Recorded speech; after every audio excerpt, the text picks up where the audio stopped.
तुझं नाव काय आणि तुला मारहाण झालेली आहे या संदर्भात तुम्ही पोलीस स्टेशनमध्ये दाखल केला का? माझं नाव योगेश दिलवाले. मी राहायला आशेळेगाव सोंग्यानगर येथे राहतो.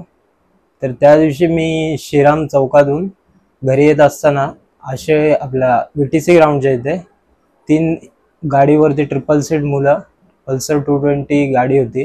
गाडीला नंबर प्लेट पण नव्हती आणि 3 मुलं म्हणजे नशेमध्ये होते आणि ते गाडीवरती मस्ती करत होते, म्हणजे कट वगैरे मारत होते.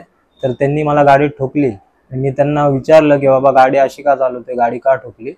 तर त्यांनी उतरून गाडीवरनं 3घांनी मला मारायला सुरुवात केली. त्यांच्याकडे हत्यारं पण होते आणि ती मुलं नशेमध्ये पण होती आणि माझ्या डोक्याला पण मारहाण झाली. माझ्या डोक्यातनं पण रक्त येतंय.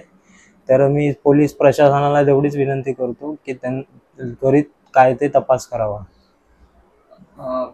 पोलिसांनी काय गुन्हा दाखल केलाय का? त्यांनी NC घेतली आहे फक्त, FIR वगैरे काय झाली नाही. आणि त्यांचं काय नाव, ज्यांनी तुला मारहाण केली त्यांचं नाव काय, कुठे राहतात? नाही, ते मी ओळखतच नाही त्यांना.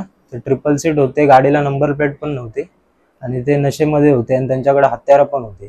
त्या 3घांनी मला मारायला सुरुवात केली. तर मग मला काय त्यांचा चेहरे पण आठवत नाही व्यवस्थित. कोणार्क, अपना शहर अपनी बातें.